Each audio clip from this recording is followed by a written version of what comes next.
ವೀಕ್ಷಕರೇ, ಸಿರಿ doctors live ನೇರ ಪ್ರಸಾರ ಕಾರ್ಯಕ್ರಮಕ್ಕೆ ನಿಮ್ಮೆಲ್ಲರಿಗೂ ಕೂಡ ಸ್ವಾಗತ. ವೀಕ್ಷಕರೇ, ಆರೋಗ್ಯವೇ ಭಾಗ್ಯ ಅಂತ ಹೇಳ್ತೀವಿ. ಒಬ್ಬ ವ್ಯಕ್ತಿ ಎಷ್ಟು ಆರೋಗ್ಯವಾಗಿರ್ತಾನೋ ಜೀವನ ಪೂರ್ತಿ ಅಷ್ಟೇ ಆತ ನೆಮ್ಮದಿಯಾಗಿರ್ತಾನೆ.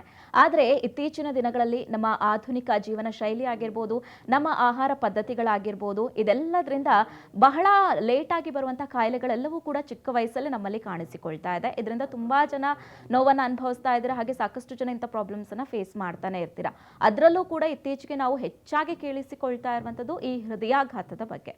ಈ ಹೃದಯಾಘಾತ ಯಾಕೆ ಬರುತ್ತೆ ಅಂದ್ರೆ, ಇತ್ತೀಚಿನ ದಿನಗಳಲ್ಲಿ ಅಂತಂತಂದ್ರು ಮೊದಲೆಲ್ಲ ವಯಸ್ಸಾದವರಲ್ಲಿ ಈ ಹೃದಯಾಘಾತ ಕಾಣಿಸಿಕೊಳ್ತಾ ಇತ್ತು. ಆದ್ರೆ ಈಗ ಚಿಕ್ಕ ವಯಸ್ಸಲ್ಲೇ ಈ ಹೃದಯಾಘಾತ ಕಾಣಿಸಿಕೊಳ್ತಾ ಇದೆ. ಸಡನ್ ಆಗಿ ಡೆತ್ಗಳಾಗ್ತಾ ಇದೆ. ತುಂಬಾ ನ್ಯೂಸಸ್ಗಳು ಈ ಒಂದು ಹೃದಯಾಘಾತದಿಂದ ಸಾವನ್ನಪ್ತಿರುವ ಬಗ್ಗೆ ನಾವು ಕೇಳ್ತಾನೆ ಇರ್ತೀವಿ. ಹೀಗಾಗಿ ಈ ಹೃದಯಾಘಾತ ಯಾಕೆ ಬರುತ್ತೆ, ಆಮೇಲೆ ಈ ಹೃದಯಾಘಾತ ಬಂದಂತ ಸಂದರ್ಭದಲ್ಲಿ ಇಮಿಡಿಯೇಟ್ ಆಗಿ ನಾವು ಏನ್ ಮಾಡ್ಬೇಕಾಗತ್ತೆ, ಹಾಗೆ ಇದರ ಸಿಂಪ್ಟಮ್ಸ್ಗಳು ಏನು ಅನ್ನುವಂಥದ್ರ ಬಗ್ಗೆ ಕಂಪ್ಲೀಟ್ ಆಗಿ ಇವತ್ತಿನ ಸಿರಿ ಡಾಕ್ಟರ್ಸ್ ಲೈವ್ ಅಲ್ಲಿ ನಾವು ನಿಮಗೆ ತಿಳಿಸ್ಕೊಡ್ತೀವಿ.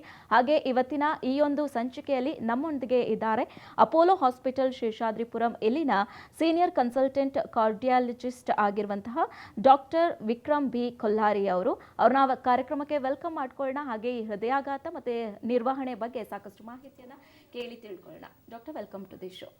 ನಮಸ್ಕಾರ. ಹೇಗಿದ್ದೀರಾ ಡಾಕ್ಟರ್? ಗುಡ್.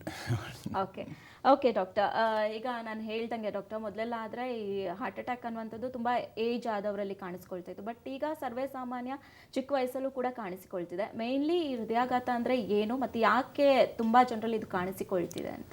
ಹೃದಯಾಘಾತ ಅಂದರೆ ಹೃದಯಕ್ಕೆ ರಕ್ತ ಸಪ್ಲೈ ನಿಂತು ಹೋದಾಗ ಅಥವಾ ಯಾವುದೋ ಒಂದು ರಕ್ತನಾಳದಲ್ಲಿ ಬ್ಲಾಕೇಜ್ ಬಂದು ಅದರಲ್ಲಿ ರಕ್ತ ಹೆಪ್ಪುಗಟ್ಕೊಂಡು ಕ್ಲಾಟ್ ಸೇರಿಕೊಂಡು ಹೃದಯದ ಒಂದು ಭಾಗಕ್ಕೆ ರಕ್ತ ಸಪ್ಲೈ ಕಟ್ಟಾಗುತ್ತೆ.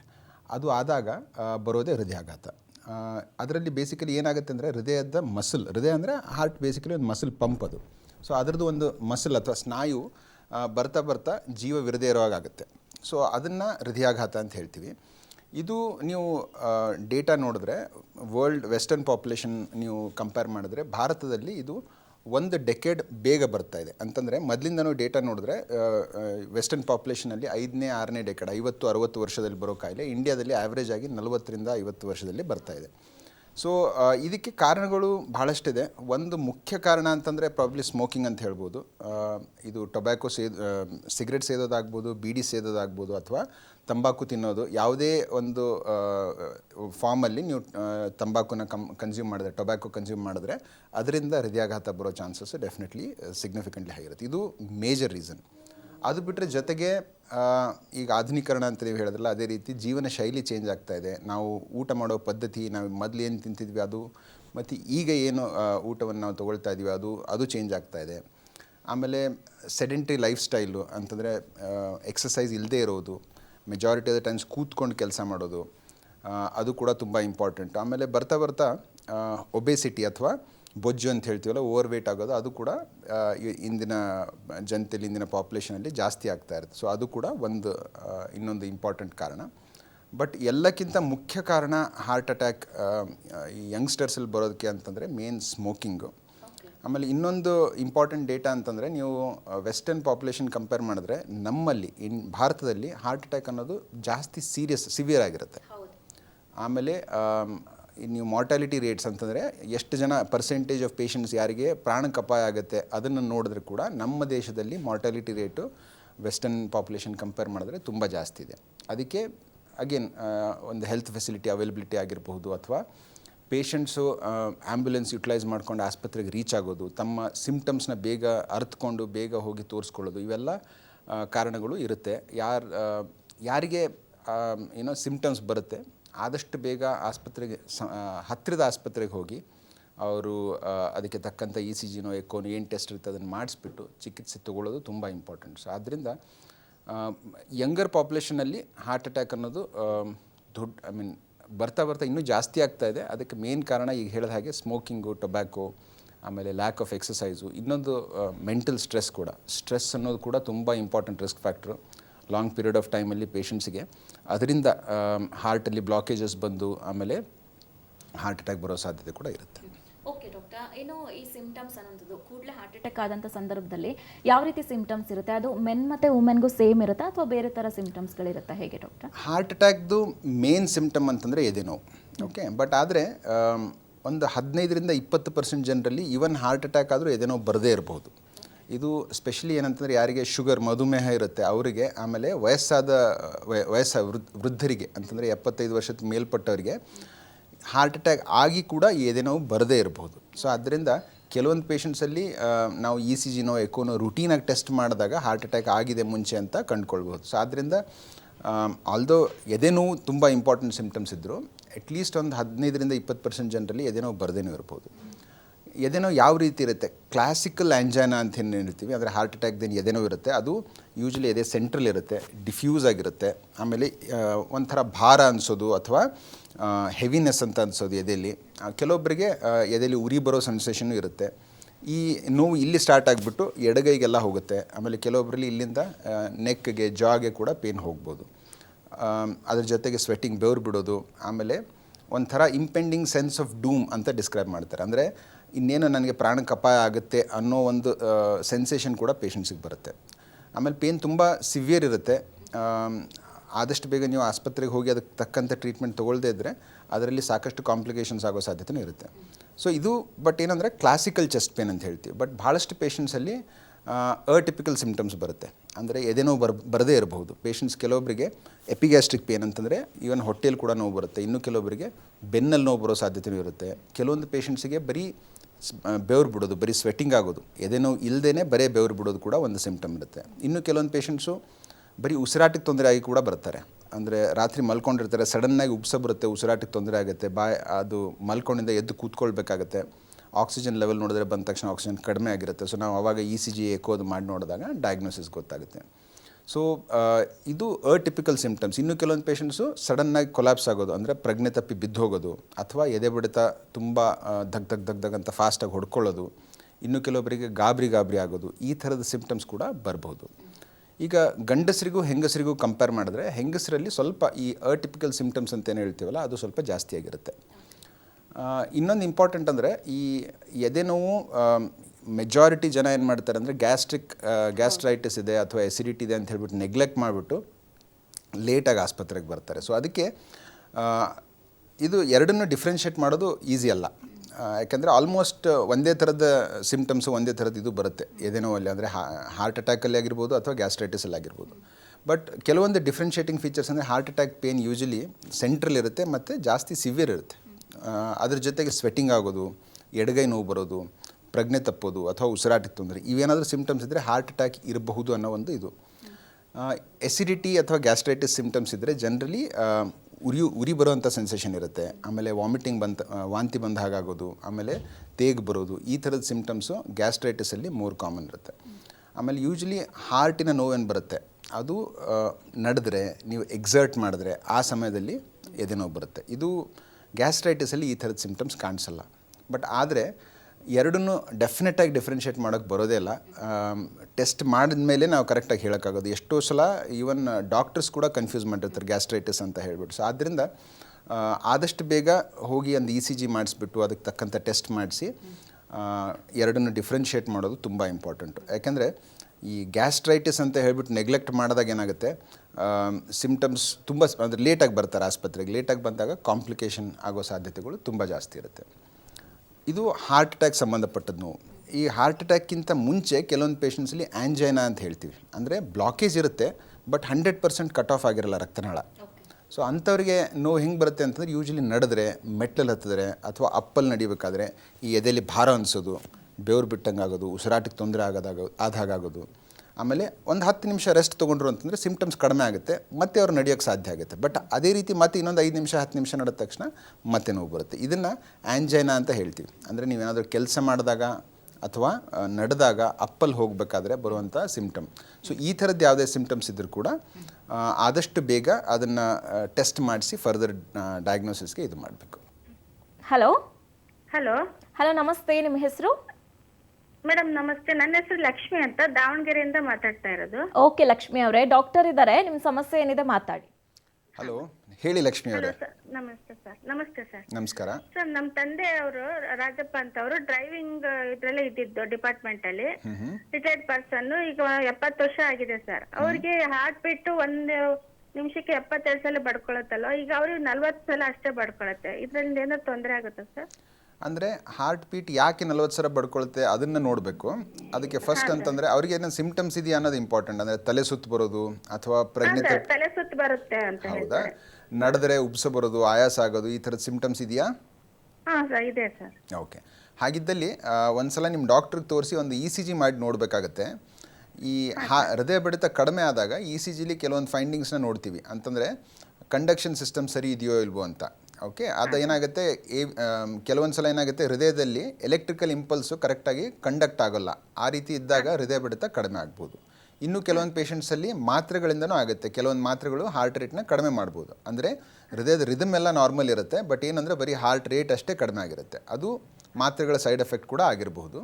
ಸೊ ಒಂದು ಸಲ ಇ ಸಿ ಜಿ ಮಾಡಿ ಅದಕ್ಕೆ ತಕ್ಕಂಥ ಡಯಾಗ್ನೋಸಿಸ್ ಸಿಕ್ಕ ಮೇಲೆ, ಸಪೋಸ್ ಏನಾದರೂ ಮಾತ್ರೆಗಳಿಂದ ಇತ್ತು ಅಂದರೆ ಆ ಮಾತ್ರೆಗಳನ್ನು ಸ್ಟಾಪ್ ಮಾಡ್ತಾರೆ. ಇನ್ನು ಕೆಲವೊಬ್ಬರಲ್ಲಿ ಪೊಟ್ಯಾಷಿಯಮ್ ಜಾಸ್ತಿ ಆಗಿರ್ಬೋದು ಅಥವಾ ಥೈರಾಯ್ಡ್ ಹೆಚ್ಚು ಕಡಿಮೆ ಇರ್ಬೋದು. ಆ ಟೆಸ್ಟ್ಗಳನ್ನು ಮಾಡಿ ನೋಡಿ ಅದೇನಾದರೂ ಇದ್ದರೆ ಅದನ್ನು ಸರಿಪಡಿಸ್ಬೇಕು. ಆಮೇಲೆ ಇ ಸಿ ಜಿಲಿ ಸಪೋಸ್ ಏನಾದರೂ ಕಂಪ್ಲೀಟ್ ಹಾರ್ಟ್ ಬ್ಲಾಕು ಅಥವಾ ಕಂಡಕ್ಷನ್ ಸಿಸ್ಟಮ್ ಡಿಸೀಸ್ ಅಂತ ಕಾಣಿಸ್ಕೊಂಡ್ರೆ ಅದಕ್ಕೆ ಪೇಸ್ ಮೇಕರ್ ಅನ್ನೋ ಒಂದು ಚಿಕಿತ್ಸೆಯನ್ನು ಮಾಡಿಸ್ಬೇಕಾಗಿ ಬರುತ್ತೆ. ಸೊ ಇಂಪಾರ್ಟೆಂಟ್ ಅಂದರೆ ಯಾವ ಕಾರಣಕ್ಕೆ ಹೃದಯ ಬಡಿತ ಕಡಿಮೆ ಆಗಿದೆ ಅನ್ನೋದನ್ನು ಟೆಸ್ಟ್ ಮಾಡಿಸ್ಬೇಕಾಗತ್ತೆ. ಸೊ ಅದು ನಿಮ್ಮ ಹತ್ತಿರದ ಡಾಕ್ಟ್ರಿಗೆ ಭೇಟಿ ಆಗಿಬಿಟ್ಟು ಟೆಸ್ಟ್ಗಳನ್ನು ಮಾಡಿಸಿ ಮುಂದೆ ಫರ್ದರ್ ಡಿಸಿಷನ್ ತೊಗೊಳ್ಬೋದು. ಓಕೆ, ಧನ್ಯವಾದಗಳು ಲಕ್ಷ್ಮಿ ಅವರೇ ಕರೆಯನ್ನು ಮಾಡಿದ್ದಕ್ಕಾಗಿ. ಎಸ್ ಡಾಕ್ಟರ್, ಲಕ್ಷ್ಮಿ ಅವರು ಹೇಳಿದಂತೆ ಈ ಹಾರ್ಟ್ ರೇಟ್ ಕಡಿಮೆ ಆಗುವಂಥದ್ದು ಕಾಮನ್ನ ಅಥವಾ ಹೇಗೆ ಡಾಕ್ಟರ್? ಅಂದರೆ ಆವಾಗಲೇ ಹೇಳಿದ ಹಾಗೆ ಮಾತ್ರೆಗಳಿಂದ ಕೂಡ ಹಾರ್ಟ್ ರೇಟ್ ಕಡಿಮೆ ಆಗೋದು. ಹಾರ್ಟ್ ರೇಟ್ ಕಡಿಮೆ ಆದಾಗ ಅದು ರಿದಮ್ ನಾರ್ಮಲ್ ಇದೆಯೋ ಇಲ್ವೋ ಅನ್ನೋದನ್ನು ನೋಡೋದು ತುಂಬ ಇಂಪಾರ್ಟೆಂಟ್. ಈಗ ಭಾಳಷ್ಟು ಪೇಷಂಟ್ಸಲ್ಲಿ ಹೃದಯ ಬಡಿಬೇಕು ಅಂತಂದರೆ ಅದಕ್ಕೆ ಮೇಲಿಂದ ಎಲೆಕ್ಟ್ರಿಕಲ್ ಇಂಪಲ್ಸ್ ಬರಬೇಕಾಗುತ್ತೆ. ಹೃದಯದಲ್ಲೇ ಒಂದು ಎಸ್ ಎ ನೋಡ್ ಅಂತ ಇರುತ್ತೆ. ಅದರಿಂದ ಎಲೆಕ್ಟ್ರಿಕಲ್ ಇಂಪಲ್ಸ್ ಕೆಳಗಡೆ ವೆಂಟ್ರಿಕಲ್ಗೆ ಹೋದಾಗ ಮಾತ್ರ ಅದು ವೆಂಟ್ರಿಕಲ್ ಕಂಟ್ರಾಕ್ಟ್ ಮಾಡುತ್ತೆ. ಸೊ ವಯಸ್ಸಾದ ಹಾಗೆ ನಮ್ಮಲ್ಲಿ ಏನಾಗುತ್ತೆ, ಆ ಕಂಡಕ್ಷನ್ ಕೆಪಾಸಿಟಿ ಕಡಿಮೆ ಆಗ್ತಾ ಹೋಗುತ್ತೆ. ಇಲ್ಲಾಂದರೆ ಅಲ್ಲಿಂದ ಎಲೆಕ್ಟ್ರಿಕಲ್ ಇಂಪಲ್ಸೇ ಪ್ರೊಡ್ಯೂಸ್ ಆಗಲ್ಲ. ಸೊ ಅದು ಹಂಗಿದ್ದಾಗ ಇವ್ರದ್ದು ಯೂಶಲಿ ಪೇಷಂಟ್ಸ್ದು ಹಾರ್ಟ್ ರೇಟು ಕಡಿಮೆ ಆಗೋ ಸಾಧ್ಯತೆ ಇರುತ್ತೆ. ಈ ಕಾಯಿಲೆನ ಜನರಲಿ ನಾವು ನೋಡೋದು ವಯಸ್ಸಾದವರಲ್ಲಿ, ಅಂದರೆ 65 ಮೇಲ್ಪಟ್ಟ ಪೇಷಂಟ್ಸಲ್ಲಿ ಇರುತ್ತೆ. ಇನ್ನು ಕೆಲವೊಂದು ಸಲ ಯಂಗ್ ಪೇಷಂಟ್ಸಲ್ಲೂ ಆಗ್ಬೋದು, ಬಟ್ ಕಾಮನ್ಲಿ 65 ಮೇಲ್ಪಟ್ಟಿರೋ ಪೇಷಂಟ್ಸಲ್ಲಿ ಆಗುತ್ತೆ. ಸೊ ಈ ರೀತಿ ಮೊದಲು ಯಾವ ಕಾರಣಕ್ಕೆ ಕಡಿಮೆ ಆಗಿದೆ ಅನ್ನೋದನ್ನು ಕಂಡುಹಿಡಿಬೇಕು. ಅಂದರೆ ಈಗ ಥೈರಾಯ್ಡು, ಹೈಪೋಥೈರಾಯ್ಡ್ ಪೇಷಂಟ್ಸು ಕೂಡ ಹೃದಯ ಬಡಿತ ಕಡಿಮೆ ಇರಬಹುದು. ಆಮೇಲೆ ಕೆಲವೊಂದು ಮಾತ್ರೆಗಳಿರುತ್ತೆ, ಬಿ ಪಿ ಕೊಡುವಂಥ ಬೀಟಾ ಬ್ಲಾಕರ್ಸ್ ಅನ್ನೋ ಕೆಲವೊಂದು ಮಾತ್ರೆಗಳನ್ನು ತೊಗೊಳ್ತಿರೋರಿಗೆ ಅವ್ರಿಗೆ ಕೂಡ ಹಾರ್ಟ್ ರೇಟ್ ಕಡಿಮೆ ಇರ್ಬೋದು. ಬಟ್ ಯೂಶಲಿ ಏನಾಗುತ್ತೆ, ಅದರಲ್ಲಿ ಕಂಡಕ್ಷನ್ ಸಿಸ್ಟಮ್ ನಾರ್ಮಲ್ ಇರುತ್ತೆ. ಅಂದರೆ ಹೃದಯ ಬಡಿತ ಕಡಿಮೆ ಇದ್ದರೂ ಕೂಡ ರಿದಮ್ ನಾರ್ಮಲ್ ಇರುತ್ತೆ. ಸೊ ಆ ಪೇಷಂಟ್ಸ್ಗೆ ಏನು ಇದು ಇದೆ ಅದನ್ನು ಕಡಿಮೆ ಮಾಡಿದ್ರೆ ಸರಿ ಹೋಗುತ್ತೆ. ಅಂದರೆ ಥೈರಾಯ್ಡ್ನ ಸರಿಪಡಿಸಬೇಕು ಅಥವಾ ಬೀಟಾ ಬ್ಲಾಕರ್ಸ್ನ ಸ್ಟಾಪ್ ಮಾಡಿದ್ರೆ ನಾರ್ಮಲ್ ಆಗುತ್ತೆ. ಇನ್ನೂ ಕೆಲವೊಂದು ಪೇಷಂಟ್ಸಲ್ಲಿ ನಾರ್ಮಲ್ ಆಗಿ ಕೂಡ ಈ ಆ್ಯಥ್ಲೀಟ್ಸ್ ಇರ್ತಾರಲ್ಲ, ಯಾರು ತುಂಬ ಸ್ವಿಮ್ಮಿಂಗಲ್ಲಿ ಅಥವಾ ಅಥ್ಲೆಟಿಕ್ಸಲ್ಲಿ ಪಾರ್ಟಿಸಿಪೇಟ್ ಮಾಡ್ತಾರೆ ಅಥವಾ ಫಿಸಿಕಲಿ ವೆಲ್ ಟ್ರೈನ್ಡ್ ಇರ್ತಾರಲ್ಲ, ಅವರಲ್ಲಿ ಕೂಡ ಹೃದಯ ಬಡಿತ ಕಡಿಮೆ ಇರುತ್ತೆ. ಅದು ನಾರ್ಮಲ್ ರೆಸ್ಪಾನ್ಸ್ ಹಾರ್ಟ್ದು. ಸೊ ಅವ್ರದ್ದು ನಾರ್ಮಲ್ ಹಾರ್ಟ್ ರೇಟ್ ಬಂದು 45-50 ಆ ರೀತಿ ಇರುತ್ತೆ. ಈಗ ಅಬ್ನಾರ್ಮಲ್ ಅಂತಂದರೆ ಈ ಸಿ ಜಿಲಿ ಕಂಪ್ಲೀಟ್ ಹಾರ್ಟ್ ಬ್ಲಾಕು, ಈ ಕಂಡಕ್ಷನ್ ಸಿಸ್ಟಮ್ ಡಿಸೀಸ್ ಅಂತ ಹೇಳ್ತೀವಿ. ಅಂದರೆ ಎಲೆಕ್ಟ್ರಿಕಲ್ ಇಂಪಲ್ಸ್ ಇದರ ಪ್ರೊಡ್ಯೂಸ್ ಆಗಲ್ಲ, ಇಲ್ಲ ಅಂತಂದರೆ ಅದು ಕೆಳಗವರೆಗೂ ಕಂಡಕ್ಟ್ ಆಗಲ್ಲ. ಈ ರೀತಿ ಇದ್ದಾಗ ಅದು ನಮಗೆ ಇ ಸಿ ಜಿಲಿ ಗೊತ್ತಾಗುತ್ತೆ. ಇ ಸಿ ಜಿಲಿ ಸಪೋಸ್ ಕಾಣಿಸ್ಲಿಲ್ಲ ಅಂದರೆ ಕೆಲವೊಂದು ಪೇಷಂಟ್ಸ್ಗೆ ಹೋಲ್ಟರ್ ಅಂತ ಟೆಸ್ಟ್ ಮಾಡ್ತೀವಿ. ಅಂದರೆ 24ರಿಂದ 48 ಗಂಟೆವರೆಗೂ ಕಂಟಿನ್ಯೂಸ್ ಆಗಿ ಒಂದು ಇ ಸಿ ಜಿ ಮಾನಿಟರ್ ಮಾಡ್ತೀವಿ. ಸೊ ಅದರಲ್ಲಿ ಈ ರೀತಿ ಕಂಡಕ್ಷನ್ ಸಿಸ್ಟಮ್ ಡಿಸೀಸ್ ಇದೆ ಅಂತ ಗೊತ್ತಾದರೆ ಆವಾಗ ಅದಕ್ಕೆ ಪೇಸ್ ಮೇಕರ್ ಅನ್ನೋ ಚಿಕಿತ್ಸೆ ಮಾಡಬೇಕಾಗಿ ಬರುತ್ತೆ. ಪೇಸ್ ಮೇಕರ್ ಅನ್ನೋದು ಸಿಂಪಲ್ ಪ್ರೊಸೀಜರು. ಒಂದು ಡಿವೈಸ್ ಇರುತ್ತೆ, ಬ್ಯಾಟ್ರಿ ಇರುತ್ತೆ. ನೀವು ಹೇಳೋದಾದರೆ ಅದು ಏನಿಲ್ಲ, ಹೊರಗಡೆಯಿಂದ ಬ್ಯಾಟ್ರಿ ಸಪ್ಲೈ ಕೊಟ್ಟ ಹಾಗೆ. ಸೊ ಸ್ಕಿನ್ ಕೆಳಗಡೆ ಅದನ್ನು ಇಟ್ಬಿಟ್ಟು ಹಾರ್ಟಿಗೆ ಕನೆಕ್ಟ್ ಮಾಡ್ತೀವಿ. ಆ ಪೇಸ್ ಮೇಕರ್ ನಿಮ್ಮ ಹೃದಯ ಬಡಿತವನ್ನು ನಾರ್ಮಲ್ ಮಾಡುತ್ತೆ. ಓಕೆ ಡಾಕ್ಟರ್, ಮತ್ತೊಬ್ರು ಕಾಲರ್ ಇದೆ, ಮಾತಾಡ್ಸೋಣ ಡಾಕ್ಟರ್. ಹಲೋ ಮೇಡಮ್ ನಮಸ್ತೆ. ನಮಸ್ತೆ, ನಿಮ್ಮ ಹೆಸರು? ನಂದಿನಿ ಅಂತ ಮ್ಯಾಮ್. ನಂದಿನಿ, ಎಲ್ಲಿಂದ ಕಾಲ್ ಮಾಡ್ತಿದ್ದೀರಾ? ನಾನು ಬೆಂಗಳೂರಿಂದ. ಬೆಂಗಳೂರಿಂದ. ಓಕೆ, ಡಾಕ್ಟರ್ ಇದ್ದಾರೆ, ನಿಮ್ಮ ಸಮಸ್ಯೆ ಏನಿದೆ ಹೇಳಿ ನಂದಿನಿ. ನಮಸ್ಕಾರ ನಂದಿನಿ ಅವರೇ, ಹೇಳಿ. ಹಾಂ ಸರ್, ನನಗೆ 2 ಇಯರ್ಸ್ ಬ್ಯಾಕು ನನಗೆ ಸ್ವಲ್ಪ ನಡೆದ್ರೆ ಸುಸ್ತಾಗ್ತಾ ಇತ್ತು, ಮತ್ತೆ ಗಂಟ್ಲ ಹತ್ರ ಎಲ್ಲ ಬಿಗಿ ಬರ್ತಾ ಇತ್ತು, ಆ ಥರ ಆಗ್ತಾ ಇತ್ತು. ಹಾಗಾಗಿ ನಾನು ಡಾಕ್ಟರ್ ಹತ್ರ ಎಲ್ಲ ತುಂಬಾ ಟೆಸ್ಟ್ ಎಲ್ಲ ಮಾಡಿಸಿದಾಗ ಇ ಸಿ ಜಿ ನಾರ್ಮಲ್ ಇತ್ತು, ಬಟ್ ಹಾಗೂನು ಆಂಜಿಯೋಗ್ರಾಮ್ ಸಹ ಮಾಡಿದ್ರು, ಯಾವುದೇ ರೀತಿ ಬ್ಲಾಕೇಜಸ್ ಇಲ್ಲ. ಬಟ್ ಆಮೇಲೆ ಅವ್ರು ಏನ್ ಇದ್ ಮಾಡಿದ್ರು ಅಂತ ಹೇಳಿದ್ರೆ ನನಗೆ ಪಲ್ಮನರಿ ಹೈಪರ್ ಟೆನ್ಷನ್ ಇದೆ ಅಂತ, ಆ ವೇನ್ ನನಗೆ ನ್ಯಾರೋ ಇದೆ ಅಂತ ಹೇಳಿ, ಲಂಗ್ಸ್ ಟು ಹಾರ್ಟ್. ಹಾಗಾಗಿ ಅದಕ್ಕೆ ಬೇಕಾಗಿರೋಂತಹ ಮೆಡಿಸಿನ್ ತಗೋತಾ ಇದ್ದೀನಿ. ಉಪ್ಪು ಕಡಿಮೆ ತಿನ್ಬೇಕು, ನೀರ್ ಕಡಿಮೆ ಕುಡಿಬೇಕು ಅಂತ. ಆದ್ರೂ ನನ್ಗೆ ಏನಾಗುತ್ತೆ, ಈ ನಡುವೆ ಜಾಸ್ತಿ ಕೆಲಸ ಮಾಡಕ್ ಆಗ್ತಾ ಇಲ್ಲ. ನನ್ಗೆ ಮೆಡಿಸಿನ್ಸ್ ಏನಿದೆ ನಾನು ರೆಗ್ಯುಲರ್ ಚೆಕಪ್ ಹೋಗ್ತಿದ್ದೀನಿ, ಬಟ್ ಸ್ಟೇರ್ಸ್ ಹತ್ಲಿಕ್ಕೆ ಆಗಲ್ಲ, ತುಂಬಾ ದೂರ ನಡಿಲಿಕ್ಕೆ ಆಗಲ್ಲ. ಮತ್ತೆ ಈ ಸಮಯ ಫುಡ್ ಅಲ್ಲಿ ಏನಾದ್ರು ಸ್ವಲ್ಪ ಏನಾದ್ರು ಉಪ್ಪಿದ್ರೆ ನಂಗೆ ನೆಕ್ಸ್ಟ್ ಡೇ ನನ್ಗೆ ಕಾಲು ಉತ್ಕೊಳ್ಳೋದಾಗ್ಲಿ ಅಥವಾ ಮುಖ ಉತ್ಕೊಳ್ಳೋದಾಗ್ಲಿ ಇರುತ್ತೆ. ನಿಮ್ಗೆ ವಯಸ್ಸು ಎಷ್ಟಮ್ಮ? 42 ಸರ್. 42 ಅಲ್ವಾ? ಈಗ ಹೃದಯ ಪಲ್ಮರಿ ಹೈಪರ್ ಟೆನ್ಷನ್ ಅಂತ ಗೊತ್ತಾದಾಗ ಎಕೋ ಟೆಸ್ಟ್ ಕೂಡ ಮಾಡಿ ನೋಡಿರ್ತಾರಲ್ವಾ? ಹೌದು ಸರ್. ಸೊ ಎಕೋ ಟೆಸ್ಟಲ್ಲಿ ಹಾರ್ಟಲ್ಲಿ ಹೋಲ್ ಇದೆ ಅಂತ ಏನಾದರೂ ಬಂದಿದೆಯಾ? ಇಲ್ಲ ಸರ್, ನನಗೆ ಲಂಗ್ಸ್ ಅಲ್ಲಿ ನೀರ್ ಸೇರ್ತಿದೆ, ಅಕ್ಯುಮುಲೇಟ್ ಆಗ್ತಿದೆ ಅಂತ ಓಕೆ. ಹೇಳಿದ್ರು. ಆಮೇಲೆ ಇದು ಆಸ್ತಮಾ ಕಾಯಿಲೆ ಏನಾದರೂ ಇದೆ ಅಂತ ಹೇಳಿದಾರೆ ಡಾಕ್ಟ್ರು? ಇಲ್ಲ ಸರ್, ಇಲ್ಲ ಸರ್, ಯಾವುದೇ ರೀತಿ ಶುಗರ್ BP ಏನು ಇರ್ಲಿಲ್ಲ. ಓಕೆ. ಈ ಪಲ್ಮರಿ ಹೈಪರ್ ಟೆನ್ಷನ್ ಅನ್ನೋದು ಬೇಸಿಕಲಿ ಏನಂದರೆ ಹೃದಯದ ಬಲಭಾಗದಲ್ಲಿ ರಕ್ತದ ಒತ್ತಡ ಅಥವಾ ಪ್ರೆಷರ್ ಜಾಸ್ತಿ ಆಗಿರುತ್ತೆ. ಅದನ್ನು ಪಲ್ಮರಿ ಆರ್ಟರಿ ಹೈಪರ್ ಟೆನ್ಷನ್ ಅಂತ ಹೇಳ್ತೀವಿ. ಅದು ಯಾಕಾಗಿದೆ ಅನ್ನೋ ಕಾರಣವನ್ನು ನೋಡಬೇಕು. ನಾರ್ಮಲಿ ಏನಾಗುತ್ತೆ, ಹೃದಯದ ಎಡಭಾಗದ ಸಮಸ್ಯೆ ಇದ್ದರೆ ಕೂಡ ಪಲ್ಮರಿ ಹೈಪರ್ ಟೆನ್ಷನ್ ಬರುತ್ತೆ. ಅಂದರೆ ಹಾರ್ಟ್ ಪಂಪಿಂಗ್ ಕಡಿಮೆ ಇದ್ದಾಗ, ಇಲ್ಲಾಂತಂದರೆ ಹೃದಯದ ವ್ಯಾಲ್ವ್ಗಳಲ್ಲಿ ತೊಂದರೆ ಇದ್ದು, ಯಾವುದಾದ್ರೂ ವ್ಯಾಲ್ವ್ ಅಂದರೆ ಕವಾಟ, ಅದರಲ್ಲಿ ಲೀಕ್ ಆಗೋದು ಅಥವಾ ಅದು ಚಿಕ್ಕದಾಗಿ ಆಬ್ಸ್ಟ್ರಕ್ಷನ್ ಆಗಿರೋದು, ಈ ಥರದ್ದೇನಾದರೂ ಸಂದರ್ಭ ಇತ್ತು ಅಂತಂದರೆ ಆವಾಗ ಪಲ್ಮರಿ ಹೈಪರ್ ಟೆನ್ಷನ್ ಕೂಡ ಇರಬಹುದು. ಸೊ ಪಲ್ಮರಿ ಹೈಪರ್ ಟೆನ್ಷನ್ ಯಾವ ಕಾರಣಕ್ಕೆ ಅನ್ನೋದನ್ನು ಫಸ್ಟ್ ನೋಡಬೇಕಾಗತ್ತೆ.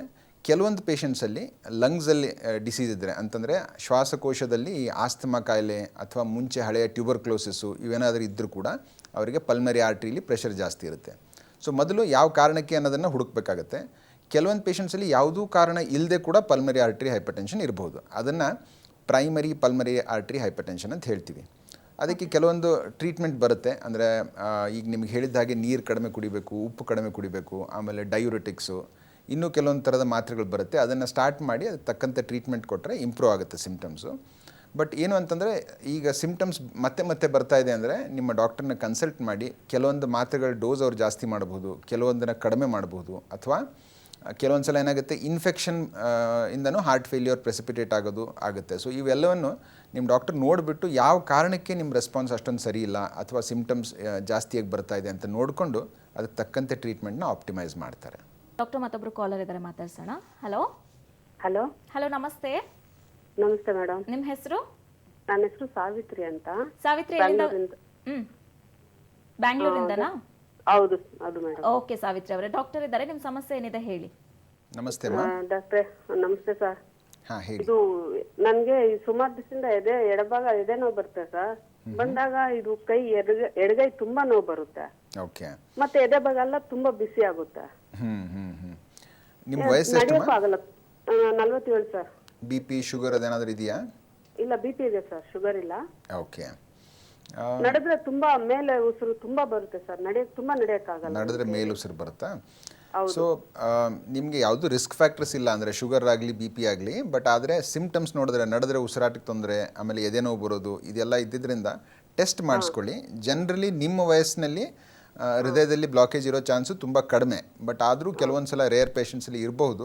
ಚೆಕ್ ಮಾಡಿಸ್ಕೊಳ್ಳೋದು ಒಳ್ಳೆಯದು. ಒಂದು ಎಕೋ ಮತ್ತು ಒಂದು ಟ್ರೆಡ್ಮಿಲ್ ಟೆಸ್ಟ್ನ ಮಾಡಿದ್ರೆ ಅದ್ರ ಜೊತೆಗೆ ಕೆಲವೊಂದು ಬ್ಲಡ್ ಟೆಸ್ಟ್, ಅಂದರೆ ಈಗ ಹೆಮೋಗ್ಲೋಬಿನ್ ಕಾಮನ್ ಸಿಮ್ಟಮ್ಸ್ ಎದಕ್ಕೆ ಯಾವ ಕಾರಣಕ್ಕೆ ಇರುತ್ತೆ ಅಂದರೆ ಹೆಮೋಗ್ಲೋಬಿನ್ ಕಡಿಮೆ ಆದರೆ, ಅಂದರೆ ದೇಹದಲ್ಲಿ ರಕ್ತ ಕಡಿಮೆ ಇದ್ದರೂ ಕೂಡ ಈ ಥರ ನಡೆದ್ರೆ ಉಬ್ಸ ಬರೋದು, ಆಯಾಸ ಆಗೋದು ಇರಬಹುದು. ಆಮೇಲೆ ಥೈರಾಯ್ಡ್ ಕಾಯಿಲೆಗಳು, ಥೈರಾಯ್ಡ್ ಜಾಸ್ತಿ ಕಡಿಮೆ ಇದ್ದರೂ ಕೂಡ ನಿಮಗೆ ನಡೆದ್ರೆ ಆಯಾಸ ಆಗೋದು, ಸುಸ್ತಾಗೋದು ಇದೆಲ್ಲ ಆಗುತ್ತೆ. ಆದ್ದರಿಂದ ಯಾರಿಗಾದರೂ ಡಾಕ್ಟ್ರಿಗೆ ತೋರಿಸಿ ನಿಮ್ಮ ರೂಟೀನ್ ಬ್ಲಡ್ ಟೆಸ್ಟ್ಗಳನ್ನು ಮಾಡಿಸಿ ಅದೆಲ್ಲ ನಾರ್ಮಲ್ ಇತ್ತು ಅಂದರೆ ಹಾರ್ಟ್ ಸಂಬಂಧಪಟ್ಟಂತೆ ಒಂದು ಎಕೋ ಮತ್ತು ಒಂದು ಟ್ರೆಡ್ಮಿಲ್ ಟೆಸ್ಟ್ನ ಮಾಡಿದ್ರೆ ಯಾವ ಕಾರಣಕ್ಕೆ ನಿಮಗೆ ಸಿಮ್ಟಮ್ಸ್ ಬರ್ತಾ ಇದೆ ಅನ್ನೋದು ಕ್ಲಾರಿಟಿ ಸಿಗುತ್ತೆ. ಸರಿ ಸರ್. ಮತ್ತೆ ಇನ್ನೊಂದು ಪರ್ಸನಲ್, ಮತ್ತೆ ನನ್ಗೆ ಇದು ಮುಟ್ಟಾಗಿ 3-4 ವರ್ಷ ಆಗ್ತಿದೆ. ನಾನು 47ಕ್ಕೆ ಮುಟ್ಟು ನಿಲ್ಲುತ್ತಾ ಅನ್ನೋ ಡೌಟ್ ನನಗೆ. ಅದರಿಂದ ಏನಾದ್ರು ಸಮಸ್ಯೆ ಆಗುತ್ತಾ ಅಂತ. ಅದರಿಂದ ಏನು ಸಮಸ್ಯೆ ಆಗಲ್ಲಮ್ಮ. ಇದು ಮೆನೋಪಾಸ್ ಅಂತ ಏನು ಹೇಳ್ತೀವಿ, ಅದು ಯೂಶಲಿ 45ರಿಂದ 50 ವರ್ಷದಲ್ಲಿ ಆಗುತ್ತೆ, ಏನು ತೊಂದರೆ ಇಲ್ಲ. ಆದರೆ ಅದರ ಸಂಬಂಧಪಟ್ಟಂತೆ ಕೆಲವೊಂದು ಸಿಮ್ಟಮ್ಸ್ ಬರ್ಬೋದು. ಈಗ ಮುಖದಲ್ಲಿ ಬಿಸಿ ಆಗೋದು, ಅದನ್ನು ಹಾಟ್ ಫ್ಲಶಸ್ ಅಂತ ಹೇಳ್ತೀವಿ. ಆಮೇಲೆ ನೀವು ಕೆಲವೊಂದು ಸಲ ನಡೆದ್ರೆ ಆಯಾಸ ಆಗೋದು, ಆ ಥರದ ಸಿಮ್ಟಮ್ಸು ಕೆಲವೊಂದು ಸಲ ಬರ್ಬೋದು. ಅದೇನಾದರೂ ಇದ್ದರೆ ಒಂದು ಸಲ ನಿಮ್ಮ ಗೈನಕಾಲಜಿಸ್ಟ್ ತೋರಿಸ್ಬಿಟ್ಟು ಅದಕ್ಕೆ ತಕ್ಕಂಥ ಹಾರ್ಮೋನ್ ರಿಪ್ಲೇಸ್ಮೆಂಟ್ ಥೆರಪಿ ಅಂತ ಕೊಡ್ತಾರೆ, ಅದನ್ನು ತೊಗೊಂಡ್ರೆ ನಿಮ್ಮ ಸಿಮ್ಟಮ್ಸ್ ಇಂಪ್ರೂವ್ ಆಗುತ್ತೆ. ಸರಿ, ಮತ್ತೇನು ಅದು ಏನು ತೊಂದರೆ ಆಗಲ್ಲ ಅಲ್ಲ ಸರ್? ಏನಾಗೋದಿಲ್ಲ. ಓಕೆ, ಥ್ಯಾಂಕ್ ಯು ಸಾವಿತ್ರಿ ಅವರೇ ಕರೆಯನ್ನ ಮಾಡಿದ್ದಕ್ಕೆ. ಆಮೇಲೆ ವೀಕ್ಷಕರೇ, ತುಂಬ ಜನ ಸಿಮ್ಟಮ್ಸ್ ಕಾಣಿಸ್ಕೊಂತಿರುತ್ತೆ, ಆದರೆ ವೈದ್ಯರನ್ನ ಮೀಟ್ ಮಾಡಿರಲ್ಲ. ಹೀಗಾಗಿ ಸಿಮ್ಟಮ್ಸ್ ಕಾಣಿಸ್ಕೊಂಡ ತಕ್ಷಣವೇ ನಾವು ವೈದ್ಯರನ್ನ ಮೀಟ್ ಮಾಡೋದು ಕೂಡ ತುಂಬಾ ಅಗತ್ಯವಾಗಿರುತ್ತೆ. ಯಾರಿಗೇ ಆದರೂ ಹಾರ್ಟ್ ರಿಲೇಟೆಡ್ ಏನಾದರೂ ಸಿಮ್ಟಮ್ಸ್ ಕಾಣಿಸ್ಕೊಳ್ತು ಅಂತಂದರೆ ಕೂಡಲೇ ವೈದ್ಯರನ್ನ ಮೀಟ್ ಮಾಡಿ. ಹಾಗೆ ನಮ್ಮ ವೈದ್ಯರು ಕೂಡ ಅದನ್ನೇ ಇಷ್ಟೊತ್ತು ಕೂಡ ತಿಳಿಸ್ಕೊಡ್ತಾ ಇದ್ರು. ಎಸ್ ಡಾಕ್ಟರ್, ನೀವಾಗಲೇ ಹೇಳಿದ್ರಿ ಸಿಮ್ಟಮ್ಸ್ ಅಂದರೆ ಎದೆ ನೋವು ಬರುವಂಥದ್ದು ಈ ಥರ ಎಲ್ಲ ಬರುತ್ತೆ ಅಂತ. ಎದೆ ನೋವು ಬಂದ ತಕ್ಷಣ ಅಂದರೆ ಎಷ್ಟು ಟೈಮ್ ಗ್ಯಾಪಲ್ಲಿ ಹಾರ್ಟ್ ಅಟ್ಯಾಕ್ ಆಗುತ್ತೆ, ಅಥವಾ ಬರೀ ಸಿಮ್ಟಮ್ಸ್ ಕಾಣಿಸ್ಕೊಂಡು ಹಾರ್ಟ್ ಅಟ್ಯಾಕ್ ಆಗದೇನೂ ಇರ್ಬೋದಾ, ಹೇಗೆ ಅಂತ ಡಾಕ್ಟರ್? ಅಂದರೆ ಹಾರ್ಟ್ ಅಟ್ಯಾಕ್ ಈಗ ಫಸ್ಟ್ ಎದೆನೋವು ಹಾರ್ಟಿಂದ ಇದೆಯೋ ಇಲ್ಲವೋ ಅನ್ನೋದು ಇಂಪಾರ್ಟೆಂಟ್. ಅದನ್ನು ಡಿಫ್ರೆನ್ಷಿಯೇಟ್ ಮಾಡಬೇಕು. ಈಗ ತುಂಬ ಸಿವಿಯರ್ ಚೆಸ್ಟ್ ಪೇನ್ ಬರ್ತಾ ಇದೆ, ಎದೆನೋವು ಬರ್ತಾ ಇದೆ ಅಂತಂದರೆ, ಈಗ ಹಾರ್ಟ್ ಅಟ್ಯಾಕ್ ಸಂಬಂಧಪಟ್ಟಂಥ ನೋವು ಅಂತಂದರೆ ಅದನ್ನು ಫಸ್ಟ್ 1 ಗಂಟೆಯಲ್ಲೇ ಟ್ರೀಟ್ಮೆಂಟ್ ತೊಗೊಳ್ಬೇಕು. ಅದಕ್ಕೆ ಗೋಲ್ಡನ್ ಅವರ್ ಅಂತ ಕರಿತೀವಿ.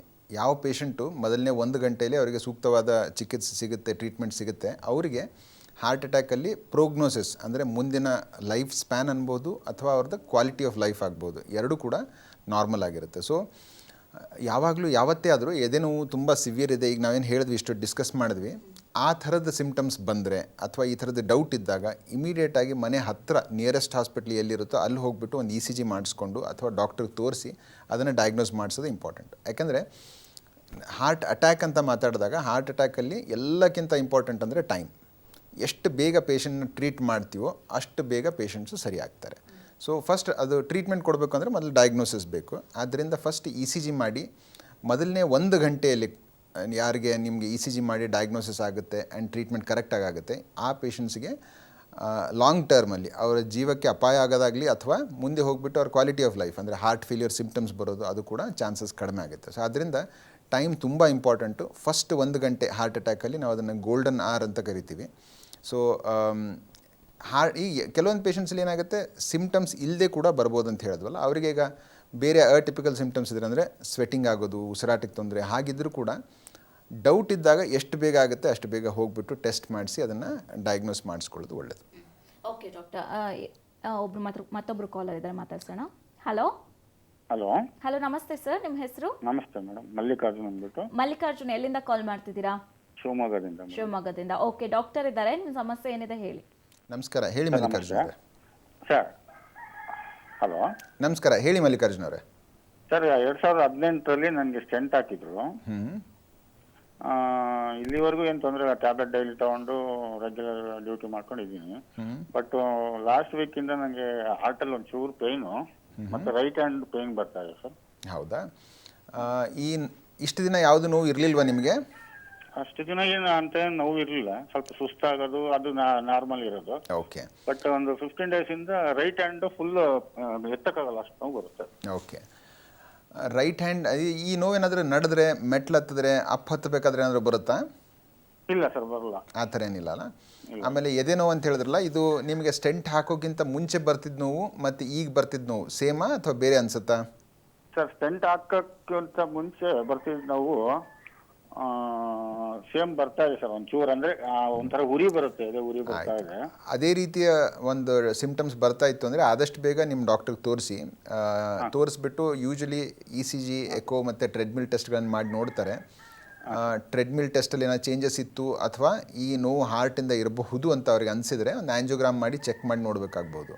ಯಾಕೆಂದರೆ ಒಂದು ಹಾಕಿರೋ ಸ್ಟೆಂಟಲ್ಲಿ ಮತ್ತೆ ಬ್ಲಾಕ್ ಬರೋ ಸಾಧ್ಯತೆ ಇದ್ದೇ ಇರುತ್ತೆ. ಒಂದು 5% ಜನರಲ್ಲಿ ಸ್ಟೆಂಟಲ್ಲಿ ಮತ್ತೊಂದು ಸಲ ಬ್ಲಾಕ್ ಕೂಡ ಬರಬಹುದು. ಇನ್ನೊಂದು ಏನಾಗುತ್ತೆ ಅಂತಂದರೆ, ಸ್ಟೆಂಟ್ ಚೆನ್ನಾಗಿದ್ದರೂ ಬೇರೆ ರಕ್ತನಾಳಗಳಲ್ಲಿ ಬ್ಲಾಕೇಜ್ ಮೊದಲು ಸ್ವಲ್ಪ ಇದ್ದು ಈಗ ಅದು ಜಾಸ್ತಿ ಆಗಿರೋ ಸಾಧ್ಯತೆಯೂ ಇರುತ್ತೆ.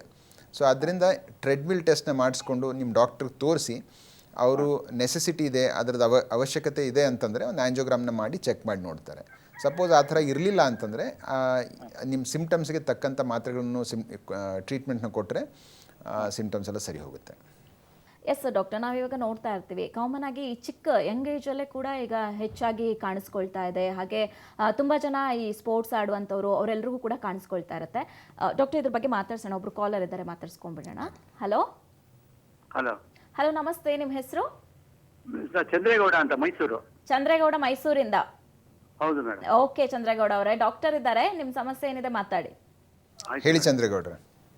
ಸರ್ ನನಗೆ 1 ವರ್ಷದ ಮೇಲೆ 2 ತಿಂಗಳಾಯ್ತು ಸರ್ ಸೆಂಟ್ ಹಾಕಿ.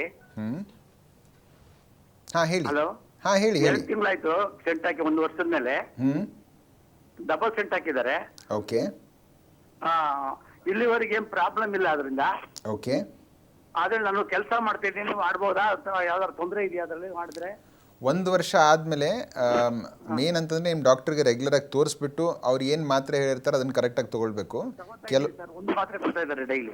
ಓಕೆ. ಅದೇ ಬ್ಲಡ್ ಥಿನ್ನರ್ಸ್ ಅಂತ ಏನು ಕೊಡ್ತೀವಲ್ಲ, ಆಸ್ಪ್ರಿನ್ನು, ಕ್ಲೋಪ್ರಿಡೋಗ್ರೆಲ್ಲ, ಆ ಥರದ್ದು ಮಾತ್ರೆ ಡಾಕ್ಟ್ರ್ ಏನು ಹೇಳಿದಾರೆ ಅದನ್ನು ತಪ್ಪದೇ ತೊಗೊಳ್ಳಿ. ನೀವು ಕೆಲಸವನ್ನು ಮಾಡ್ಬೋದು. ನಿಮ್ಮ ಒಂದು ಇಂಪಾರ್ಟೆಂಟ್ ಏನಂದರೆ ನಿಮ್ದು ಹಾರ್ಟ್ ಫಂಕ್ಷನ್ ಹೇಗಿದೆ ಅನ್ನೋದ್ರ ಮೇಲೆ ಮುಂದಿನ ಪ್ರೋಗ್ನೋಸಿಸ್ ಡಿಪೆಂಡ್ ಆಗುತ್ತೆ. ಹಾರ್ಟ್ ಫಂಕ್ಷನ್ ಚೆನ್ನಾಗಿದ್ದರೆ ನೀವು ಕಂಪ್ಲೀಟಾಗಿ ನಾರ್ಮಲ್ ಲೈಫ್ನೇ ಲೀಡ್ ಮಾಡ್ಬೋದು. ಮುಂಚೆ ಏನೇನು ಕೆಲಸ ಮಾಡ್ತಿದ್ರೋ ಅದನ್ನೆಲ್ಲವನ್ನು ಈಗಲೂ ಮಾಡ್ಬೋದು.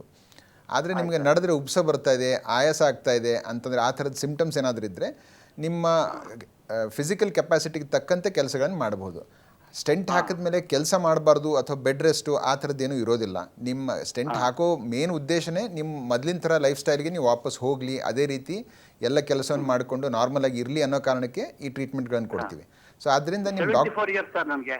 ಎಷ್ಟು 74 ವರ್ಷ. 74 ವರ್ಷ ಅಲ್ವಾ? ಅದೇ. ಸೊ ನಿಮ್ಮ ಏಜ್ಗೆ ತಕ್ಕಂಥ, ಆಮೇಲೆ ನಿಮ್ಮ ಹಾರ್ಟ್ ಫಂಕ್ಷನ್ನು, ನಿಮ್ಮ ಫಿಸಿಕಲ್ ಕೆಪಾಸಿಟಿಗೆ ತಕ್ಕಂಥ ಕೆಲಸಗಳನ್ನೆಲ್ಲ ಮಾಡ್ಬೋದು. ಬೆಡ್ ರೆಸ್ಟ್ ಡೆಫಿನೆಟ್ಲಿ ಅಡ್ವೈಸಬಲ್ ಅಲ್ಲ, ಅಂದರೆ ಬೆಡ್ ರೆಸ್ಟ್ ತೊಗೊಳ್ಳೋ ಅಗತ್ಯ ಏನಿಲ್ಲ. ನಾರ್ಮಲ್ ಆಗಿ ಡೈಲಿ ವಾಕ್ ಮಾಡಿ, ದಿನಕ್ಕೆ 20ರಿಂದ 30 ನಿಮಿಷ ಅಥವಾ 30ರಿಂದ 40 ನಿಮಿಷ. ನಿಮಗೆ ಎಷ್ಟು ಕಂಫರ್ಟಬಲ್ ಇದೆಯೋ, ಎಷ್ಟು ನಡೆದ್ರೆ ನಿಮಗೆ ತೊಂದರೆ ಆಗಲ್ವೋ ಅಲ್ಲಿವರೆಗೂ ನೀವೆಲ್ಲವನ್ನು ಮಾಡ್ಕೊಂಡು ಹೋಗ್ಬೋದು. ನಿಮ್ಮ ಡಾಕ್ಟರ್ ಸಲಹೆಯನ್ನು ಪಡೆದುಕೊಳ್ಳಿ. ಯಾಕಂದರೆ ಹಾರ್ಟ್ ಫಂಕ್ಷನ್ ಕಡಿಮೆ ಇದ್ದಾಗ ತುಂಬ ಜಾಸ್ತಿ ಕೆಲಸ ಮಾಡಿದ್ರೆ ಅಥವಾ ಭಾರ ಎತ್ತಿದ್ರೆ ತೊಂದರೆ ಆಗೋ ಸಾಧ್ಯತೆ ಇರುತ್ತೆ. ಆದ್ದರಿಂದ ಹಾರ್ಟ್ ಫಂಕ್ಷನ್ ಏನು ತೊಂದರೆ ಇಲ್ಲ ಬರಲ್ಲ. ಆಗಲಿ, ಹಾರ್ಟ್ ಫಂಕ್ಷನ್ ನಾರ್ಮಲ್ ಇದೆ ಅಂತಂದರೆ ಎಲ್ಲವನ್ನು ನಾರ್ಮಲ್ ಮಾಡ್ಬೋದು, ನಾರ್ಮಲ್ ಆಗಿ ಎಲ್ಲ ಕೆಲಸಗಳನ್ನು ಮಾಡ್ಕೊಂಡು ಹೋಗ್ಬೋದು. Sir thanks. ಓಕೆ, ಧನ್ಯವಾದಗಳು ಚಂದ್ರಗೌಡ ಅವರೇ ಕರೆಯನ್ನು ಮಾಡಿದ್ದಕ್ಕಾಗಿ. ಎಸ್ ಡಾಕ್ಟರ್, ಇವಾಗ ನಾರ್ಮಲ್ ಆಗಿ ನಾವು ನೋಡ್ತಾ ಇದ್ದೀವಿ, ಆಫ್ಟರ್ ಕೋವಿಡ್ ಏನಿದೆ ತುಂಬ ಜನಕ್ಕೆ ಈ ಹಾರ್ಟ್ ಅಟ್ಯಾಕ್ ಆಗುವಂಥ ಕೇಸಸ್ಗಳು ಕೂಡ ಹೆಚ್ಚಾಗ್ತಾ ಇದೆ. ಯಾಕೆ ಅಂತ ಡಾಕ್ಟರ್? ಅಂದರೆ ಕೋವಿಡ್ಗೂ ಇದಕ್ಕೆ ಏನಾದರೂ ಕನೆಕ್ಷನ್ಸ್ ಇದೆಯಾ, ಹೇಗೆ ಅಂತ? ಕೋವಿಡ್ ಒಂಥರ ಹೊಸ ಕಾಯಿಲೆ ಇದ್ರಿಂದ ಅದ್ರ ಬಗ್ಗೆ ಯಾರೂ ಕಂಪ್ಲೀಟಾಗಿ 100% ಮಾಹಿತಿ ಇಲ್ಲದೆ ಇರೋದ್ರಿಂದ ಒಂದು ರೀತಿಯಿಂದ ಗೆಸ್ ಅಂತ ಹೇಳ್ಬೋದು. ಬಟ್ ಆದರೆ ಕೆಲವೊಂದು ಸ್ಟಡಿಗಳಲ್ಲಿ ಪ್ರೂವ್ ಆಗಿರೋದೇನೆಂದರೆ, ಯಾರಿಗೆ ಕೋವಿಡ್ ಆಗಿರುತ್ತೆ ಅವರಲ್ಲಿ ಸ್ವಲ್ಪ ಕ್ಲಾಟಿಂಗ್ ಅಂದರೆ ರಕ್ತ ಹೆಪ್ಪುಗಟ್ಟುಗಳ ಸಾಧ್ಯತೆಗಳು ಜಾಸ್ತಿ ಅಂತ ಕಂಡು ಬಂದಿದೆ. ಈಗ ಕೋವಿಡ್ ಕಾಯಿಲೆಯಿಂದ ತೀರಿ ಹೋದವರಲ್ಲಿ ಈ ಪೋಸ್ಟ್ ಮಾರ್ಟಮ್ ಅಟಾಪ್ಸಿ ಕೆಲವೊಂದು ಟೆಸ್ಟ್ಗಳನ್ನು ಮಾಡಿ ನೋಡಿದಾಗ ಅವರ ರಕ್ತನಾಳಗಳಲ್ಲಿ ಇನ್ಫ್ಲಮೇಷನ್ ಜಾಸ್ತಿ ಆಗಿದ್ದು ಅದು ಒಂದು ಕಾರಣ ಇರಬಹುದು ಅಂತ ಹೇಳ್ತಾರೆ. ಸೊ ಆದ್ದರಿಂದ ಒಂದು ರೀತಿಯಲ್ಲಿ ಕೋವಿಡ್ ಆದಮೇಲೆ ಸ್ವಲ್ಪ ಹಾರ್ಟ್ ಅಟ್ಯಾಕ್ ಇನ್ಸಿಡೆನ್ಸ್ ಆಗಲಿ, ಈ ರಕ್ತ ಹೆಪ್ಪುಗಟ್ಟುಗಳ ಒಂದು ಕ್ಲಾಟ್ ಆಗೋ ಒಂದು ಇನ್ಸಿಡೆನ್ಸ್ ಆಗಲಿ ಡೆಫಿನೆಟ್ಲಿ ಸ್ವಲ್ಪ ಜಾಸ್ತಿ ಆಗಿದೆ. ಪ್ರಾಬಬ್ಲಿ ಕೋವಿಡ್ಗೆ ಒಂದು ಸ್ವಲ್ಪ ಸಂಬಂಧ ಇರಬಹುದು ಅಂತ ಅನಿಸುತ್ತೆ. ಯಾಕೆಂದರೆ 1-2 ಸ್ಟಡಿಗಳಲ್ಲಿ ಅವರ ರಕ್ತನಾಳಗಳಲ್ಲಿ, ಕೋವಿಡ್ ಪೇಷಂಟ್ಸ್ ರಕ್ತನಾಳಗಳಲ್ಲಿ ಇನ್ಫ್ಲಮೇಷನ್ ಸ್ವಲ್ಪ ಜಾಸ್ತಿ ಅಂತ ಕಂಡು ಬಂದಿದೆ. ಬಟ್ ಆದರೆ ಇದನ್ನು 100% ಪ್ರೂವ್ ಮಾಡೋದು ಕಷ್ಟ. ಡೆಫಿನೆಟ್ಲಿ ಮೊದಲಿಗೆ ಕಂಪೇರ್ ಮಾಡಿದ್ರೆ ಪೋಸ್ಟ್ ಕೋವಿಡ್ ಸ್ವಲ್ಪ ಇನ್ಸಿಡೆನ್ಸ್ ಹಾರ್ಟ್ ಅಟ್ಯಾಕ್ ಇದು ಕೂಡ ಜಾಸ್ತಿ ಆಗಿದೆ. ಓಕೆ ಡಾಕ್ಟರ್, ಈಗ ನಾರ್ಮಲಿ ನಾವು ನೋಡ್ತಾ ಇರ್ತೀವಿ ಈ ಜಿಮ್ ಅತಿ ಹೆಚ್ಚು ಜಿಮ್ ಮಾಡುವಂಥವ್ರು, ಹಾಗೆ ಸ್ಪೋರ್ಟ್ಸಲ್ಲಿ ಇನ್ವಾಲ್ವ್ ಆಗಿರುವಂಥವ್ರು, ಹಾಗೆ ತುಂಬ ಜನ ಸೆಲೆಬ್ರಿಟೀಸ್ ನಾವು ನೋಡ್ತಾನೆ ಇರ್ತೀವಿ, ಸಡನ್ನಾಗಿ ಹಾರ್ಟ್ ಅಟ್ಯಾಕ್ ಬಂದು ಡೆತ್ ಆಗಿರುವಂಥದ್ದು, ಈ ಥರ ಕೇಸಸ್ಸನ್ನು ನಾವು ನೋಡ್ತಾ ಇರ್ತೀವಿ. ಈ ರೀತಿ ಇದ್ದಂಥ ಪ್ರೊಫೈಲಲ್ಲಿ ಇರುವಂಥವ್ರಿಗೆ ಹೆಚ್ಚು ಹಾರ್ಟ್ ಅಟ್ಯಾಕ್ಸ್ ಆಗುತ್ತಾ? ಆದರೆ ಯಾಕೆ ಅಂತ ಡಾಕ್ಟರ್? ಇದರಲ್ಲಿ 2 ಒಂದು ಅಂತಂದರೆ ಎಕ್ಸಸೈಸ್ ಹಾರ್ಟ್ಗೆ ಒಳ್ಳೆಯದು ಅಂತಂದರೆ ಯಾವಾಗ ಮಾಡ್ರೇಟ್ ಇಂಟೆನ್ಸಿಟಿ ಎಕ್ಸಸೈಸ್ ಮಾಡ್ತೀವಿ ಅದು ಹಾರ್ಟ್ಗೆ ಒಳ್ಳೆಯದು. ಅಂತಂದರೆ ನೀವು ನಿಮ್ಮ ಏಜ್ಗೆ ಒಂದು ಹಾರ್ಟ್ ರೇಟ್ ಲಿಮಿಟ್ ಅಂತ ಇರುತ್ತೆ. ಅದರ ಪ್ರಕಾರ ನೀವು ಎಕ್ಸಸೈಸ್ ಮಾಡಿದ್ರೆ, ಆಮೇಲೆ ದಿನಕ್ಕೆ 30ರಿಂದ 45 ನಿಮಿಷ ನೀವು ಬ್ರಿಸ್ಕ್ ವಾಕ್ ಆಗಲಿ, ಜಾಗಿಂಗ್ ಆಗಲಿ, ಸ್ವಿಮ್ಮಿಂಗು, ಸೈಕ್ಲಿಂಗು ಈ ಥರದ ಮಾಡ್ರೇಟ್ ಇಂಟೆನ್ಸಿಟಿ ಎಕ್ಸಸೈಸ್ ಮಾಡಿದ್ರೆ ಅದು ಹಾರ್ಟಿಗೆ ಒಳ್ಳೆಯದು ಮತ್ತು ಉತ್ತಮ. ಈ ಹೈ ಇಂಟೆನ್ಸಿಟಿ ಎಕ್ಸಸೈಸಲ್ಲಿ ಈಗ ಅಂದರೆ ಭಾಳಷ್ಟು ಪೇಷಂಟ್ಸಲ್ಲಿ ಕಂಡು ನೋಡಿರೋದಂತಂದರೆ, ಈಗ ಟ್ರೆಡ್ಮಿಲಲ್ಲಿ ತುಂಬ ಜಾಸ್ತಿ ಓಡ್ತಿರ್ಬೇಕಾದ್ರೆ ಸಡನ್ನಾಗಿ ಹಾರ್ಟ್ ಅಟ್ಯಾಕ್ ಆಗಿ ಡೆತ್ ಆಗೋದು, ಈ ಥರದ್ದು ಇನ್ಸಿಡೆನ್ಸ್ ಕಾಣಿಸುತ್ತೆ. ಸೊ ಹೈ ಇಂಟೆನ್ಸಿಟಿ ಎಕ್ಸಸೈಸ್ ಎಲ್ಲರೂ ಮಾಡೋದು ಒಳ್ಳೆಯದಲ್ಲ. ಮಾಡ್ರೇಟ್ ಇಂಟೆನ್ಸಿಟಿ ಎಕ್ಸಸೈಸ್ ಪ್ರತಿಯೊಬ್ಬ ಕಾಮನ್ ಮನುಷ್ಯ ಕೂಡ ಮಾಡಲೇಬೇಕು. ಆದರೆ ಈಗ ಹೈ ಇಂಟೆನ್ಸಿಟಿ ಎಕ್ಸಸೈಸ್ ಯಾರು ಮಾಡಬಹುದು ಅಂತಂದರೆ, ಯಾರು ಮುಂಚೆಯಿಂದಲೂ ಒಂದು ಫಿಸಿಕಲ್ ಟ್ರೈನಿಂಗ್ ಮಾಡ್ತಾ ಇರ್ತಾರೆ, ಈಗ ಆ್ಯಥ್ಲೀಟ್ಸ್ ಇರ್ತಾರೆ ಅಥವಾ ಜಿಮ್ ರೆಗ್ಯುಲರಾಗಿ ಮಾಡ್ತಾ ಇರೋರು, ಅವರು ಯಾರು ಗ್ರ್ಯಾಜುವಲ್ ಆಗಿ ಗ್ರೇಡೆಡ್ ಆಗಿ ತಮ್ಮ ಎಕ್ಸಸೈಸ್ನ ಜಾಸ್ತಿ ಮಾಡ್ಕೊಂಡು ಹೋಗಿರ್ತಾರೆ ಅವರು ಮಾತ್ರ ಹೈ ಇಂಟೆನ್ಸಿಟಿ, ಅಥವಾ ಯಾರಿಗೆ ತಮ್ಮ ಪ್ರೊಫೆಷ್ನಲ್ ಲೈಫಲ್ಲಿ ಅದರ ಅಗತ್ಯ ಇರುತ್ತೆ ಅವ್ರು ಮಾತ್ರ ಹೈ ಇಂಟೆನ್ಸಿಟಿ ಎಕ್ಸಸೈಸ್ನ ಮಾಡೋದು ಒಳ್ಳೆಯದು. ಈಗ ಒಬ್ಬ ಮನುಷ್ಯನ ಕಂಪ್ಲೀಟ್ಲಿ ಸೆಡೆಂಟ್ರಿ ಇದ್ದು ಎಕ್ಸಸೈಸ್ ಮಾಡೋ ಒಂದು ಇದನ್ನೇ ಇರಲಿಲ್ಲ ಅಂತಂದರೆ, ಸಡನ್ನಾಗಿ ಹೈ ಇಂಟೆನ್ಸಿಟಿ ಎಕ್ಸಸೈಸ್ಗೆ ಶಿಫ್ಟ್ ಆದರೆ ಅಂಥವರಲ್ಲಿ ಈ ಥರ ಕಾಯಿಲೆ ಬರೋ ಅಥವಾ ಸಡನ್ ಡೆತ್ ಆಗೋ ಸಾಧ್ಯತೆ ಕೂಡ ಸ್ವಲ್ಪ ಜಾಸ್ತಿ ಇರುತ್ತೆ. ಇದರಲ್ಲಿ ಇನ್ನೊಂದು ಅಂತಂದರೆ, ಈಗ ಬಾಡಿ ಬಿಲ್ಡಿಂಗ್ ಆಗಲಿ ಜಿಮ್ ಆಗಲಿ ಕೆಲವೊಂದು ಸಪ್ಲಿಮೆಂಟ್ಸ್ನ ಯೂಸ್ ಮಾಡ್ತಾರೆ. ಅದರಲ್ಲಿ ಕೆಲವೊಂದು ಮೆಡಿಕೇಟೆಡ್ ಇರಬಹುದು, ಅಂದರೆ ಕೆಲವೊಬ್ಬರೆಲ್ಲ ಅನಬೊಲಿಕ್ ಸ್ಟಿರಾಯ್ಡ್ಸ್ ಅಂತ ಹೇಳ್ತೀವಿ, ಅದನ್ನು ತೊಗೊಂಡು ಇದು ಮಾಡ್ಬೋದು. ಆ ಥರದ್ದು ಇದ್ದಾಗ ಕೆಲವೊಂದು ಸಲ ಏನಾಗುತ್ತೆ, ಡಾಕ್ಟರ್ ಸಲಹೆ ಇಲ್ಲದೆ ಯಾವುದೇ ಸಪ್ಲಿಮೆಂಟ್ ತೊಗೊಳ್ಳೋದು ಒಳ್ಳೆಯದಲ್ಲ. ಅಲ್ಲಿ ಕೂಡ ಅದರಿಂದ ಹಾರ್ಟ್ ಅಟ್ಯಾಕ್ ಬರೋದು ಈ ಥರ ಆಗೋ ಸಾಧ್ಯತೆಗಳಿರುತ್ತೆ. ಓಕೆ ಡಾಕ್ಟರ್, ಮತ್ತೊಬ್ಬರು ಕಾಲರ್ ಇದ್ದಾರೆ. ಹಲೋ ಹೌದಾ ಸರ್, ಮೇಡಮ್ ಅವರೇ ನಮಸ್ತೆ. ನಾನು ಕಲಬುರ್ಗಿಯಿಂದ ಮಾತಾಡ್ತಾ ಇದ್ದೀನಿ ರೀ. ನಿಮ್ಮ ಹೆಸರು? ಅಂದಪ್ಪ ಡೋಣಿ. ಓಕೆ ಡಾಕ್ಟರ್ ಇದ್ದಾರೆ, ನಿಮ್ಮ ಸಮಸ್ಯೆ ಏನಿದೆ ಹೇಳಿ, ಸ್ವಲ್ಪ ಗಟ್ಟಿಯಾಗಿ ಮಾತಾಡಿ. ಹಾಂ ರೀ, ನಮಸ್ಕಾರ, ಹೇಳ್ರಿ. ಸರ್ ನಮಸ್ಕಾರ ರೀ. ನಮಸ್ಕಾರ, ಹೇಳ್ರಿ. ನಂದು 66 ವರ್ಷ ಮುಗೀತು. ಈ ಎಡಗಡೆ ಹಿಂದಿಂದು ಭುಜ ಜಾಯಿಂಟ್ ಅಲ್ಲಿ ಎಲು ಬರ್ತದ, ಕೆಳಗಡೆ ನರ ಬರ್ತದ ಎಡಗಡೆ ರೀ. ಅದು ಏನಾಗಿದೆ ಅಂತಂದ್ರೆ ಅದು ಹಂಗೆ 2 ವರ್ಷದಿಂದ ಹಂಗೆ ಬ್ಯಾನಿ ಬರ್ಲಿಕತ್ತದ, ನನಗೆ ಭಯ ಆಗ್ಲಿಕತ್ತದ. ಅದು ಎಡಗಡೆ ಭುಜ ಮತ್ತು ನರ ಮತ್ತೇನ್ ಹಾರ್ಟಿಗೆ ಬರ್ತದ ಏನಿಲ್ಲ. ಡಾಕ್ಟ್ರಿಗೆ ಅದು ಎಲ್ಲ ನಾಡಿ ಬಿಡಿತ ಸರಿಯಾಗಿರ್ತದ, BP ಬಿ ಸರಿಯಾಗಿರ್ತದ. ಡಾಕ್ಟರ್ ಬಿ ಹೇಳ್ಯಾರ ನಿಮ್ಗೆ ಏನಾಗಲ್ಲ, ಅದು ಹಾರ್ಟಿಗೆ ಬಿ ಬರಲ್ಲ ಅಂತ ಹೇಳಲಿಕತ್ತಾರ. ಓಕೆ. ಅದು ಎಲು ಬಲಿ ನೈಸ್ತದ್ರಿ, ಅಲ್ಲಿ ನರದ ಬಲಿ ದಿನ ಅದು ಯಾವ್ದೋ ಔಷಧ ಹಚ್ಕೋತೀನಿ. ಇದು ಏನಾದ್ರೂ ಹಾರ್ಟಿಗೆ ಬರ್ತೇನ್ರಿ ಸರ್? ಇದೇನ್ರಿ ನಡೆದ್ರೆ ಬರ್ತದೆ ನಿಮಗೆ ನೋವು ಇದು? ಇಲ್ರಿ ಸರ್, ಕುತ್ತೂರು ಅದು ಬೆನ್ನಲ್ಲಿ ಎಡಗಡೆ ಅದು ಎಲು ಬರ್ತದ, ಜಾಯಿಂಟ್ ಬೀಳ್ ಎಡಗಡೆ ಹಿಂದ. ನೀವು ಹೇಳಲಿಕ್ಕೆ ಸಿಂಪ್ಟಮ್ಸ್ ನೋಡಿದ್ರೆ ಇದು ಹಾರ್ಟಿಂದ ಅಂತ ಅನಿಸ್ತಾ ಇಲ್ಲ, ಮಾಂಸಖಂಡದ ನೋವು ಅಷ್ಟೇ ಅಂತ ಅನಿಸ್ತದೆ. ಬಟ್ ಆದ್ರೂ ನಿಮ್ಮ ಡಾಕ್ಟರ್ಗೆ ತೋರಿಸಿ ಒಂದ್ಸಲ ಟ್ರೆಡ್ಮಿಲ್ ಟೆಸ್ಟನ್ನು ಮಾಡಿಸ್ಕೊಂಡು ನೋಡ್ರಿ. ಅದು ಟ್ರೆಡ್ಮಿಲ್ ನಾರ್ಮಲ್ ಇತ್ತು ಅಂತಂದ್ರೆ ಅದು ಹಾರ್ಟಿಂದ ಇರಲ್ಲ. ಮೋಸ್ಟ್ಲಿ ಅದು ಎಲುವಿಂದು ಅಥವಾ ಮೂಳೆದು ಅಥವಾ ಸ್ನಾಯುಗಳಿಂದ ಬರೋಂಥ ನೋವು ಇರಬಹುದು.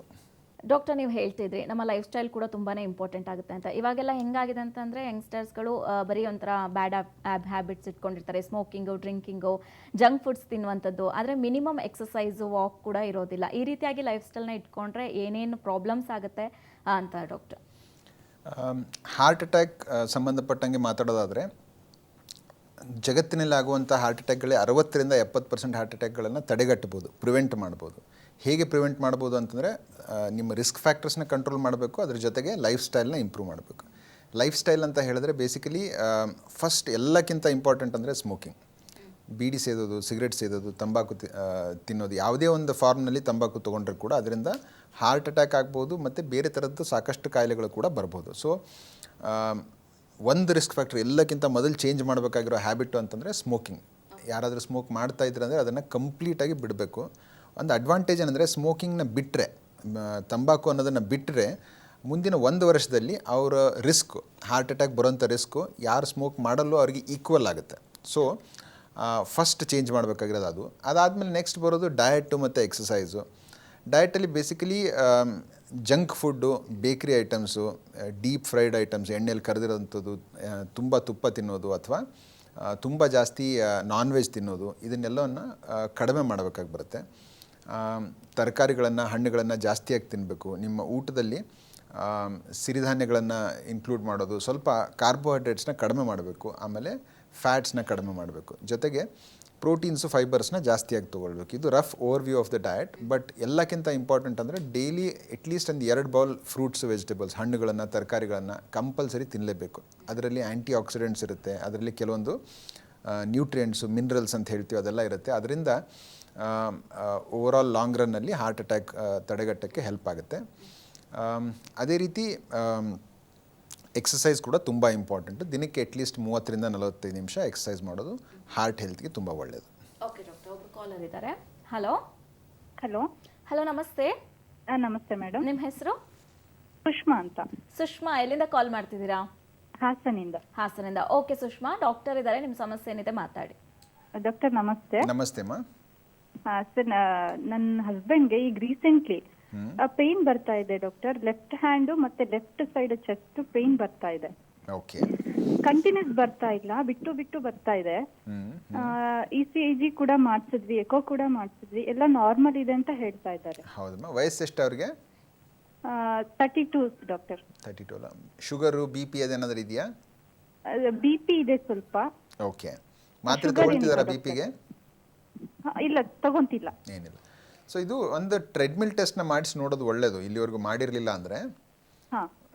ಅಂದರೆ ಕೆಲವೊಂದು ಸಲ ಏನಾಗುತ್ತೆ, ಹೃದಯದ ಬ್ಲಾಕೇಜ್ ಇದ್ದರೂ ಕೂಡ ECGಲಿ ಎಕೋಲಿ ಕಾಣಿಸದೇ ಇರಬಹುದು, ಅದು ಟ್ರೆಡ್ಮಿಲ್ ಮಾಡಿದಾಗ ಗೊತ್ತಾಗಬಹುದು. ಸೊ ಅದಕ್ಕೆ ಟ್ರೆಡ್ಮಿಲ್ ಕೂಡ ಮಾಡಿದ್ದೀರಾ? ಅದು ಕೂಡ ನಾರ್ಮಲ್ ಇದೆ ಅಂತ ಹೇಳಿದಾರೆ? ಓಕೆ. ಹಾಗಿದ್ರೆ ಈ ಎದೆನೋವು ಹಾರ್ಟಿಂದ ಇರೋ ಸಾಧ್ಯತೆ ಕಡಿಮೆ.